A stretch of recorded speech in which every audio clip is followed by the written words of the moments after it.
marketing coach and marketing specialist who is quite unique in his approach to both life and business. So I'm very keen to discover what thoughts he has to share with us today, especially since, as you know, my big theme is about being a change maker in the world. And this man definitely is a change maker because as a really good coach, he has impacted the lives of many people that he has worked with, and also in his own daily life, which he'll tell you a little bit about. And I'm very honored to be interviewing Peter Beckenham of Peter Beckenham Coaching, and he's located in Thailand, which is a big stretch for me being in Canada. So I'm going to get started now and say, hi, Peter, how are you? Hi, Carol. Well, I'm busting to hear what I'm going to say. Well, I was thinking that it might be very interesting for you to tell us how you came to be living and working in Thailand, being as you originated, I know, from Australia. If you want to give us, just a few words about yourself, be wonderful. Okay. And thank you, Carol. And thank you very much for the lovely introduction. I truly appreciate that. Okay. I am one of those old characters. I'm 72 years of age. I should be retired with my feet up and with my slippers on, but I've got too much energy to do that, and I have a mission and a passion, and I think I'll share that with you, because one of the reasons I'm in Thailand, apart from the fact that I married a lovely Thai lady many years ago, one of the reasons where I am is because we've moved to this little Thai village up near the Cambodian border. That is because my wife's parents were getting quite old, and there's no social security in Thailand, so we came here to take better care of them. And that's the reason why I'm here. But when I got here, I discovered something that truly shocked me. And that was the fact that they're beautiful people, and they're so proud, but they're desperately poor. And their problem is they are getting into debt more and more and more by borrowing, using traditional methods of agriculture, such in their rice, etc. And they just never seem to get themselves out of debt. So to cut a long story short, yes, I'm living in a little Thai village, and I love the existence because it's peaceful and it's beautiful and the people are so genuine. But I'm also surrounded with a huge need, and that is a need to get the children the chance to educate them, okay, to get them to break this vicious cycle of poverty. That is my why, that's my mission, and that is my passion. And that's what I use all my coaching fees for, because I want them to actually do better than their parents and their grandparents and their great-grandparents, and actually have the chance to not work in a rice field, okay, but to get a job and to be able to earn some money and make a break. That's me. That's why I'm doing it. That is excellent. And as I understand, your main reason now is to make a difference in the lives of the Thai people, and especially the children, who we suggest are the hope and the future for their parents and also for the society. And I believe that it is so important to support our youth of today. And can you tell us a little bit about some of the programs that you're helping with in the village? Sure. Okay.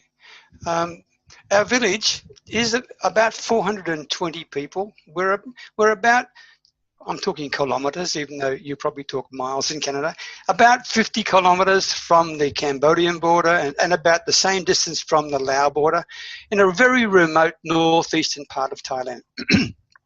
The nearest city to us is about, when I say city, that's a place of about 20,000, right? It's about 25 kilometres away. The idea I had is this. if I could somehow get the children to stay in school, okay, to stay in school, to at least finish their high school education, then there's a chance that they get a better chance of education, even in the nearest city to us. Because most of them were being taken out of school by the age of 14 or 15 to go and work in the rice fields. And that was a typical thing. I am blessed, Carol. I truly am blessed, because over the last 5 years, not one child has left school until they've at least finished their high school education. And that might sound no big deal, but I can tell you it is a huge deal here. And I am very proud to be able to play a part in that. I really am. So some of the projects I've been doing, and I don't give the families money. I never do that. Okay, because we have a problem here. Well, that's not the right word. It's more not a problem. It's a cultural thing. And the Thai word is krenjai. Krenjai means do not overhelp people because they feel so uncomfortable they can't repay your kindness. So if you gave them money, they would find, how in the heck am I going to repay Peter for this money? So instead, I don't do that. What I do instead is I look at their needs from a school perspective. If they need uniforms or textbooks or new shoes or something, then I will not give them the money to do that. I'll actually physically go and organize it to be purchased for them and give them the goods rather than the money. Okay, little things like that. And by the way, Carol, I can tell you, the look on the parents' faces when they see their children going off to school with their new clothes, right, and their new hat, new backpack, or their new shiny shoes, I mean, the look on their face, that is priceless. You can't put a value on that. So that's one thing. The other thing I do are projects such as, one of the things is we built the school, right? The school was crumbling down and the government were not prepared to put the money in. We had 5 teachers here. 3 of them are paid by the government and 2 are paid by me, because they just can't afford to put any more money into this particular area. Maybe it's a political thing, I don't know. But whatever it is, we've got 5 teachers on the staff here. The school was crumbling. So with my help, not physically, because I'm technically hopeless, right? I built a set of stairs once and it fell down after 3 weeks. But I got the local people here and other people around to build a school, to build the actual building. And I paid for that using the fees from my coaching program. And things like maths and science programs and the little library we have in the school. Plus my latest thing, which I'm really proud of, is a preschool. We actually have a preschool in our village, okay? And it's part of the local village temple, because most of the people here are Buddhists, right? And they gave us the use of a small room, which we've then decked out as a preschool.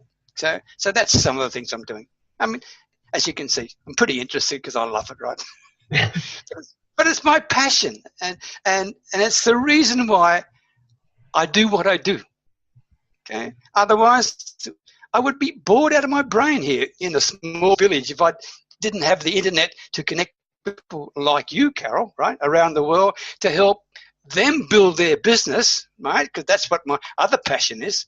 Because after 35 years in sales and marketing, I learned a few things, right? So I do that.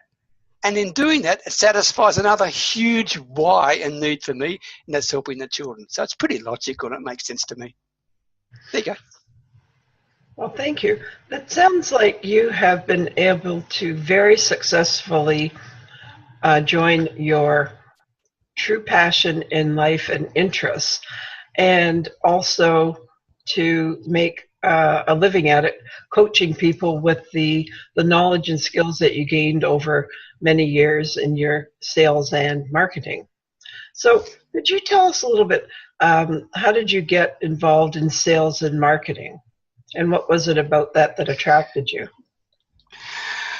Oh, well, I didn't know you were going to ask. Okay, here's a question.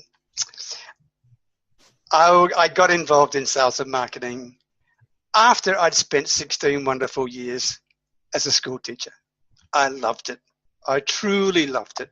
I didn't train to be a teacher, but when I first started teaching, when I was with actually Qantas Airways in Australia, when I first left university, that's where I worked. I was an economics graduate, and I envisioned myself as being some executive marketing guru with Qantas. And to get a job with Qantas was a big deal, a really big deal in those days, right? By the way, I'm talking about 1968, a long time ago, right? Anyway, after 1 year with Qantas, I soon realized that this is not all bells and whistles, and it's pretty darn boring, and people were getting trips all around the world because of the work that we were doing in the market research department, and we didn't get anything. And because I was egotistical and I was busting to go and I wanted things to happen, so I looked around and they wanted teachers, so I decided to become a teacher. Long story short, I loved that, I truly loved that, but did a job too well, became promoted as the youngest school principal in the state. But I was teaching no children, so my passion for helping the children was no longer available because I was just running parents and citizens meetings and looking after recalcitrant kids and bus drivers and all this sort of stuff. So I said to my wife in those days, tell me, what's the worst job you can think of? And she said to me, why are you asking? She said, because I'm thinking of leaving teaching. She said, what? You wouldn't do that. Yes, I am. I want to leave teaching. Why? I said, but you can see I'm not happy anymore. She said, but it's a good job. You've got good salary and you've got great blah, blah, blah, blah in terms of being the principal. Yeah, but my passion wasn't being satisfied. And it's always been kids. That's it. It's really been kids, right? Anyway, long story short, she came up with two options for me the next morning over breakfast. Here's the two worst jobs you can think of. Either you can be a life insurance agent or a used car salesman. Both of those things, I think, are terrible opportunities. She said, but why are you asking me? She said, because I think if that's what you think, other people think the same. Therefore, if I pick one of those and do it differently to everybody else, I think I could do pretty well. So, Carol, that's how I started into sales, because of that stupid breakfast discussion. But I spent the next 35 years in sales and marketing, okay? And I did it in a way that not only earned me more money than I did in teaching, but I got tremendous satisfaction because I realized very quickly you don't need to sell things to people at all. You just need to help them buy. You need to help them understand their need and allow them to purchase rather than push anything down their throat. And that truly is the most simple way for me to market things. That's how I do it. I just enable people to share with me what's truly inside them. What are their hopes and fears and needs and aspirations and whatever it may be. And then, if I have a solution to them, I suggest perhaps this could be of help to you. Tell me what you think. And that, to me, is the best and most honourable and ethical way to go about marketing. And that's what I do. There it is. It's definitely apparent from, many preparing to interview you, I looked at several of your Facebook live presentations that you have on your Facebook page and various other things. And you often give a short talk on a very interesting subject, and then you say, think about this, and if I can help you, contact me, please. So this to me is a very low-key way of gaining what I think in the marketing world is called know, like, and trust. Can you tell us a little bit about that concept? Because that seems to be a very big part of what you like to talk about. Okay. That's a topic I could talk for hours on, so I better be quick. The know, like, and trust factor is one of the most overused phrases I've ever seen in marketing, but it is probably one of the most important. To me, the key is this. In order for you to market anything to anybody, you must first be in a position where you give value to them. You must be first in a position where you are perceived as someone who can help people, not sell them. And so one of the things I love to do is to give people things without them realizing they're getting it for free, without any strings on it whatsoever. I give some of my very best material away, and I even do it also in Facebook Lives. I give it away to help people, and because I know if I help them well enough, one day when they are in desperate need of things, they will reach out and say, Peter, can you help me? And that's how I run my business. It's the antithesis of most sales. And I know people who are listening to this podcast who are in sales will probably think that guy is crazy. He is missing so many opportunities because he's not selling enough. Well, Carol, that may very well be true, but I can tell you every night I can lay my head in the pillow feeling very proud of myself. I know I have done the very best every single day to help every single person I've come in contact with. And I've done it in such a way that I haven't felt pushy, and I haven't felt like I've asked people to do anything that gets them outside their comfort zone. That is, in a nutshell, what I think sales and marketing is all about for me. It fits my personality. It works for me. I can tell you it's been working for 35 years, so it must be reasonably good. Otherwise, I wouldn't be doing it, right? Does that make sense? I think it makes total sense, and it just points out a lot of the things that you read, that if you find what you're good at, your passion, and then define it and try to do things related to that, then both your life and your job go better.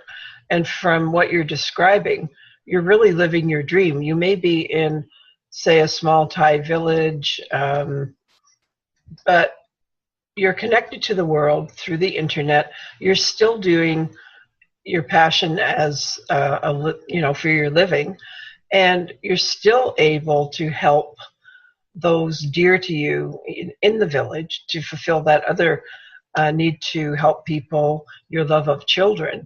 So I think it is a very unusual mixture of really living and doing what your mission and your values are. And do you find that when you get clients to coach, that they seem drawn to you to do that, to find out what they want to do, how they can do it best? Does this come into your coaching at all? I mean, Carol, I feel blessed in a way, okay? In my small little way, I'm doing my little bit to help my part of the world. I mean, I'll be brutally honest with you here. I said to my wife many years ago, I said, one of these days when I pass away, I would love the people in this village to think that guy was really good for us. That's all I really want, because I'm the first foreigner they've ever met. I'm the only foreigner who lives anywhere within 50 kilometres of us. And part of my role is I feel like I'm a United Nations ambassador, right? Because I am there representing every other nation outside of Thailand and trying to let these people see that we are not that bad, right? Some of us are okay. So one of the thrusts for me is that. Secondly, when I'm working with people in coaching, I really want them to find themselves. I really want them to look deep inside themselves and see what is important to them. It's not what I want them to do. It's what they want to do. And if they can find out what they really are looking for and then know why it's important to them, that's very important. Why is it important? Then we can start looking at a way of getting them to the next level. That is a very important step. The coaching that I do, that's sort of like the engine to get them where they want to get to.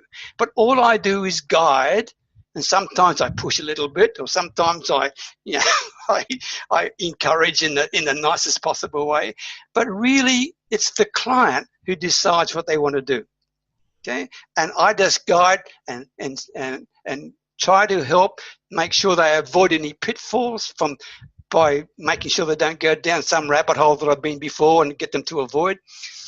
So one, they need to know themselves. And then they need to know why this is important to them. Secondly, they need to know where they're going to go. What is their desired destination? Why is it so important to them? Then what we do is we just close the gap. One, this is where you want to go. And two, this is where you are now. Okay? And all the situation, why do you want to change from where you are now to where you want to be? Okay? When we sort this out, and sometimes it's a painful conversation, but it's an honest conversation that must be had.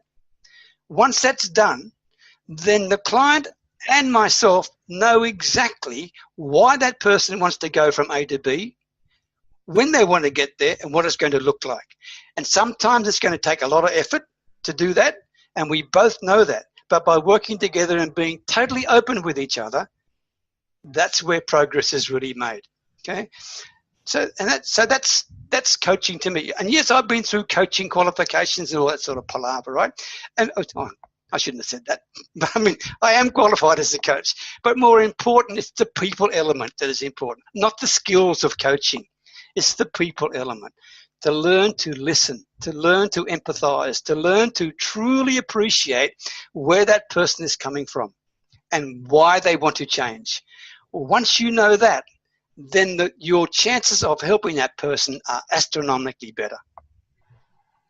There you go. That's my little sermon for the day.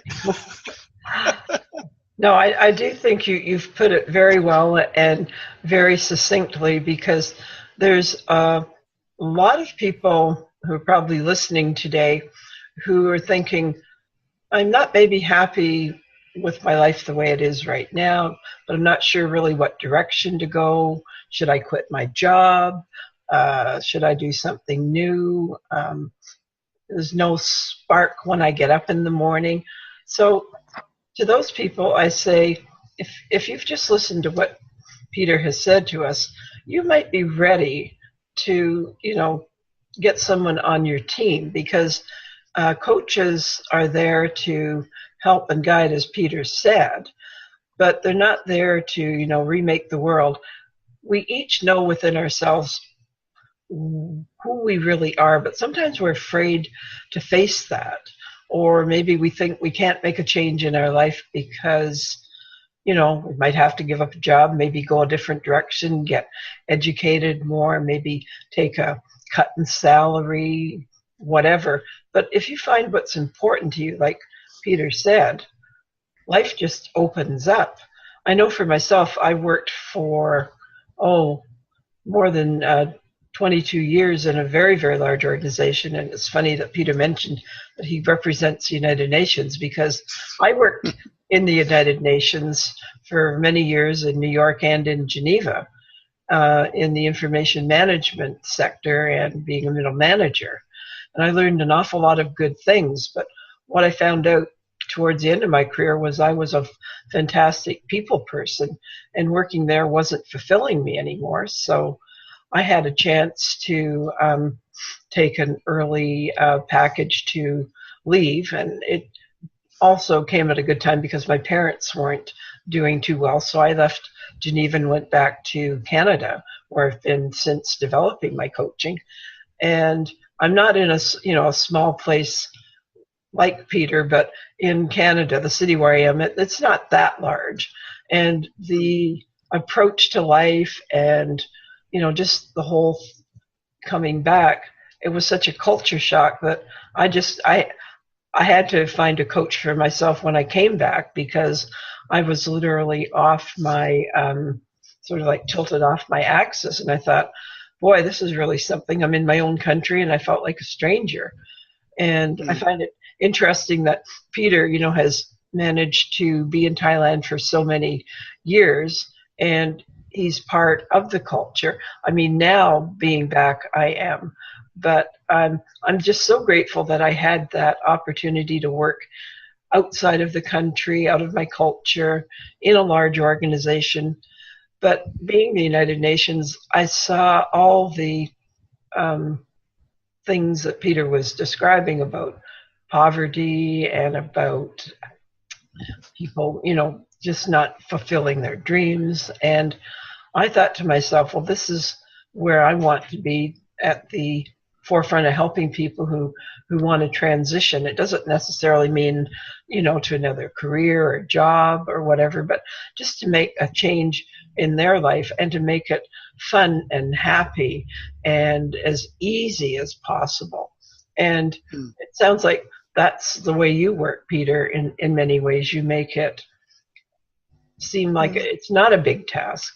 So when you get someone who comes to you new, what's the first thing that you do with them, to sort of get going?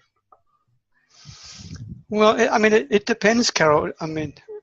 To be brutally honest with you, I don't have the life skills coaching that you do, okay? My skills are within the sales and marketing area. However, because I've been around the block a few times, I also do understand the desperately important need to understand people first. Okay, that's what I was alluding to, okay? But then the skills I apply are within the sales and marketing to get them where they want to get to. So when I'm talking to someone for the first time, and if they want me to help them within the sales and marketing arena, if it was within something like the life coaching arena, then I'd be sending them to people like you, Carol, right? Because I know my limitations. But within the sales and marketing area, if they've got some sort of business online, or they're thinking about starting a business online, but they're not sure what to do, then the first thing I'd be talking to them about is, are you really sure this is what you want to do? And I almost get them to the point where they make them think, is this truly what you want? This is not easy. Some people think that running a business online is like winning a lottery ticket. All you got to do is press a magic button and the money comes out. Well, it doesn't work that way, okay? So I try to dispel that, and probably sometimes too much, give them a negative aspect in order to test, do they have the commitment to themselves? That's what I'm looking for. Because if they are not prepared to commit time, effort, and money to their own progress, then, Carol, I can't help them. I need to test that commitment. If they've got that commitment, in other words, if they've got the why, that's what I'm looking for. I know what my why is because it's the children, right? I'm looking for their why. Because if they don't have a why, then when they get to the first hurdle, they're going to fail. And you know as well as I do, we all have hurdles to jump, okay? I can tell you right now, my biggest hurdles are technical. I'm a technophobe. I'm hopeless, right? But my why gets me through all these technical hurdles, right? And so I look for that in the people I'm talking to for the first time. I'm trying to find out what drives them, not how much money they want to earn. That's periphery. It's what drives them. That's what I'm looking for. And then what type of business do they feel comfortable in doing? Because there are different sorts of business opportunities. And by the way, I don't sell business opportunities. That's not what I'm on about. If they want that, they have to go to somebody else.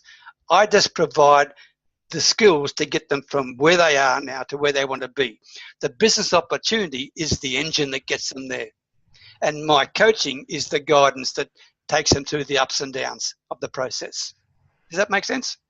I know it's a bit vague, the answer, but we've only got a short time. Otherwise, I could spend a few hours on that question alone. No, I think you have to keep things simple like that, because when people come to the realization that, and it's a big thing to admit to yourself, I need help, because in our society, very, very often people are taught that it's a weakness to ask for help. And in fact, it's really a strength. And I admire anybody that I come in contact with, or if I can refer elsewhere, who says, I am not doing with my life what I want to. I'm hurting. Or, I wish to make more money and I know I can, but something's holding me back. But they actually take the time to say, something is not right. My life isn't perfect. And we all know life is not perfect. But through our own efforts, working on ourselves, we can make it the best life for us. And if we do that, then it starts attracting things into our lives that are just wonderful. and it causes a ripple effect that then affects other people. So if you're out there thinking, I need to make a change, but I'm really afraid, just think that on the other side of fear, you go through that, and you really don't know what's going to happen, but we spend more time worrying and setting up scenarios of what's going to happen and how we're going to fail than if we just sort of walk through it with the guidance of someone like, Peter, or another coach, or even, a trusted friend or mentor. That is such a wonderful adventure in life. I mean, we can change ourselves at any single time, because I believe there's no such thing as failure. I just call it making a choice in life. And if a choice you make doesn't work out the way you thought, you've got 1,000 other choices out there to choose from, and you start again. And to me, that's exciting because life is so full of possibilities. That's what gets me up in the morning. And I get the sense that with Peter, that's similar. Is that right? It is, but Carol, you just said something that is so profound. We all have the opportunity to make the decisions and the choices in our life.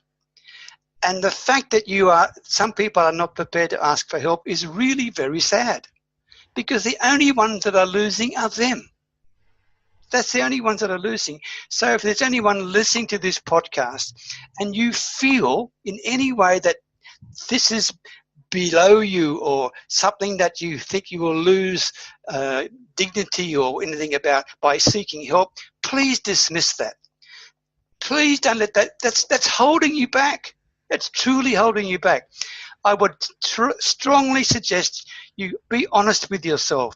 Accept the fact, because we all have limitations. We all have weaknesses. We all have challenges. Once you accept those and then seek help for it, the doors, as Carol said, will open for you. But they will never open while you keep them closed to the fact that you need help and you're not prepared to admit it. Carol, that was the most profound thing I've heard for a long time. It is truly very, very honest. I agree with that. And that's one of the things I want my people who work with me to be totally open with themselves to. Accept the fact that we are imperfect. And we take imperfect action, step by step by step. And let me share one other thing with you. Your potential clients aren't looking for perfection either. They are looking for authenticity. They are looking for you. They're looking for someone who is real, especially in the online world that's full of so much hype and rubbish. If you come across as someone who is authentic, imperfect, I can tell you, you automatically differentiate yourself from everybody else. That is so true, because we just have been so conditioned to think we have to be perfect. We have to have the perfect life, the perfect job, the perfect family, the perfect children. But it's never going to happen. If you live, day to day, you can't okay, life might go along for a while and it looks that way, but if you don't have a solid base, which is confidence in yourself, belief in yourself, a feeling of self-esteem and self-worth, and that you deserve to have good things in your life, then whatever your life is based on can be pretty precarious.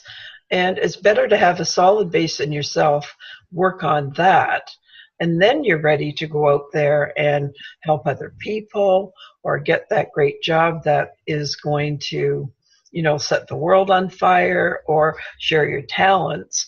Because if you don't know yourself, you don't know what you're capable of. You don't know your strengths. You don't know how wonderful a human being you are.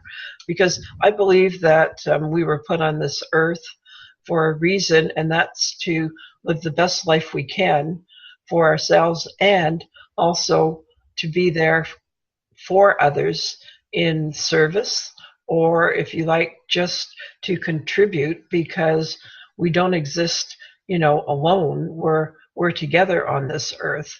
And to me, having worked in the United Nations, I had a real dream that, life was going to be better and everything was going to change. But it is in a way. But what I saw was it was people Yeah. who worked in the different programs, in the different outposts that they are, and starting at the lowest, level, like they have projects, especially for women in microfinance and in very poorly paid, least developing or developing countries, and then money is given to people to start their projects.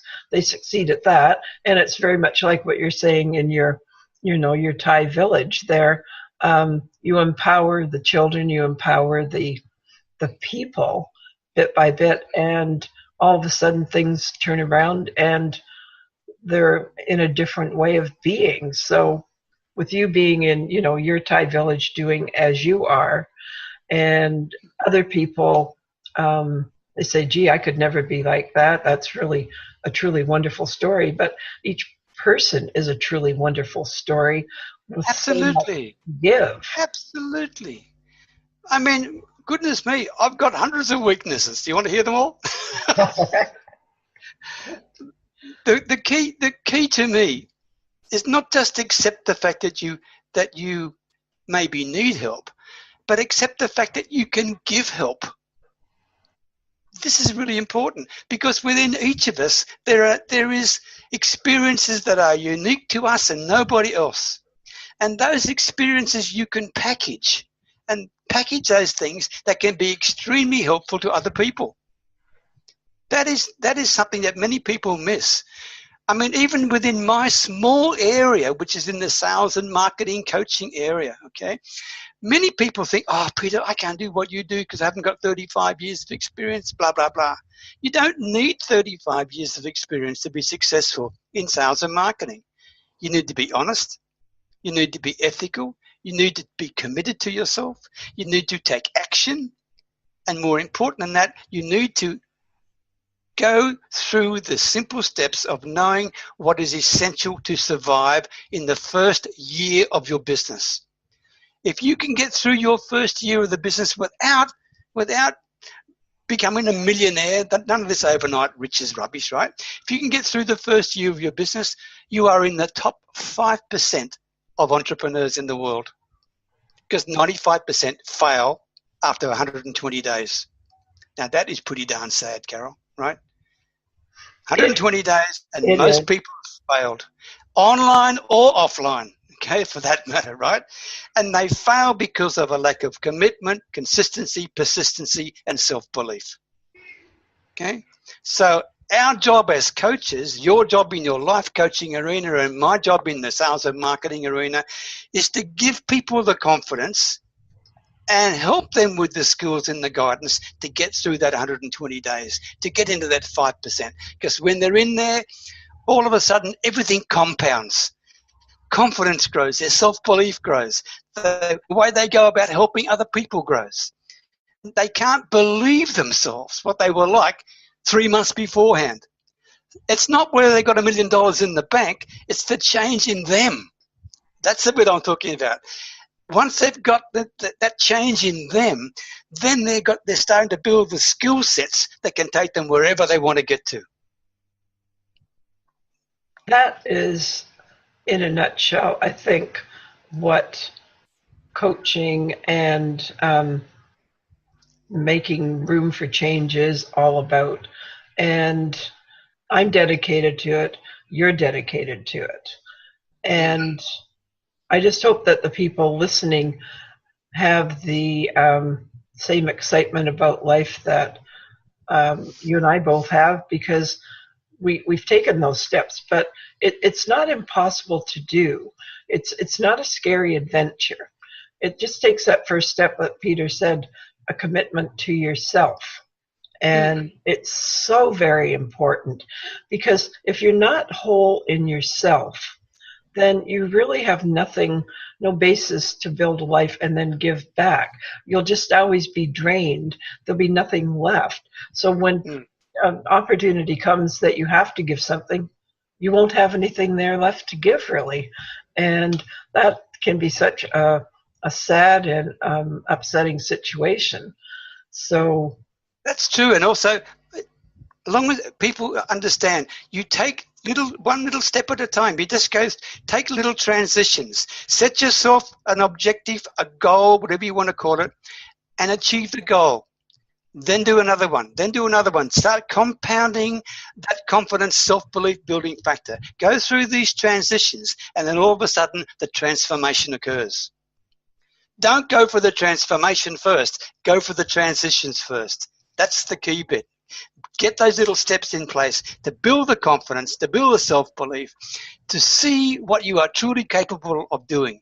And in my case, I'll come back to it one last time and say to you, if there are people listening to this and they're worried or they're scared or they're not getting the sales results they want, do yourself a favor. Stop selling. Start helping people. I think those are very, very wise words. And I'd really like to thank you for coming to speak with us today, Peter, because you've given some really, really good points about, your approach to life, how to be a success without being, inauthentic or not aligned with, who you are as a person. And just before we leave, do you have any tips that you'd like to give our listeners that you think are important? In relation to? In relation to seeing themselves as a success in life. Don't be too hard on yourself. Don't aim for perfection. Don't try and copy anybody else. Look deep inside yourself. Find out what's important to you. Find out what truly makes you different.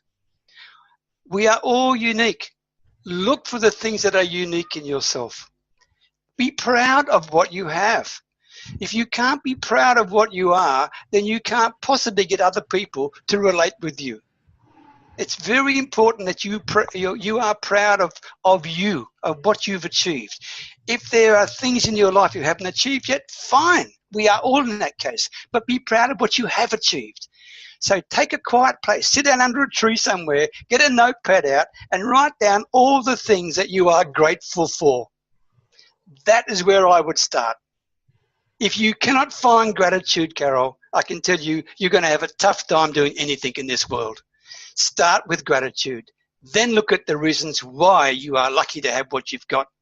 Then look at your self-belief. And then look at your why. Why do you want to change where you are now to where you want to go? If you take those 5 simple steps, I can tell you the world is yours. Is it easy to do that? No, it's not.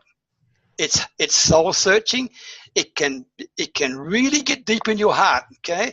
But you've got to be honest with yourself. No one else can be honest with you, only you. Don't expect your coach to do it for you, because we can't. We can't. We will guide you once you know yourself, okay? Be grateful, be honest with yourself, and then take imperfect action. That to me would be the best advice I could give in a 5-minute thing. Well, thank you so much, Peter. It's really been a joy to have you here as a guest today, sharing all your knowledge and good thoughts with us. So how can people get in touch with you if, say, they want more information or, would like to work with you? Well, just go to my website, peterbeckenham.com, peterbeckenham.com, peterbeckenham.com, okay, all one word. Or you can find me on Facebook, okay. I'm there most days, not every day, because my internet connections don't work sometimes. But there you go. But peterbeckenham.com, okay. And if you need something, just fill in the details there, and I'll get back to you. By the way, don't expect me to sell you anything. That's not my game. But if you have a need or something, by all means, fill in the contact form. Tell me what you're on about, and we'll set up a time to talk. Thank you so much, Peter. And pleasure, Carol. Pleasure. Thank you to my listeners for being here today. This is, one of a series of shows that I'm doing with, the theme of being a change maker in this world. And the topic of my show is always be the best you can be. And I think we've had one of the best people today giving us some very, very good advice. So if you need to get in touch with me, you can go to my website, which is thepassionmotivator.com, or by email, coachcaroldavies@gmail.com. And if I can help you in any way, answer questions, whatever, please get in touch with me. And if not, I'll say goodbye for now and look forward to talking to you in the next program. Bye now. Tune in every Wednesday at 12 p.m. Eastern for Only the Best for You with Carol Davies on Global Voice Radio.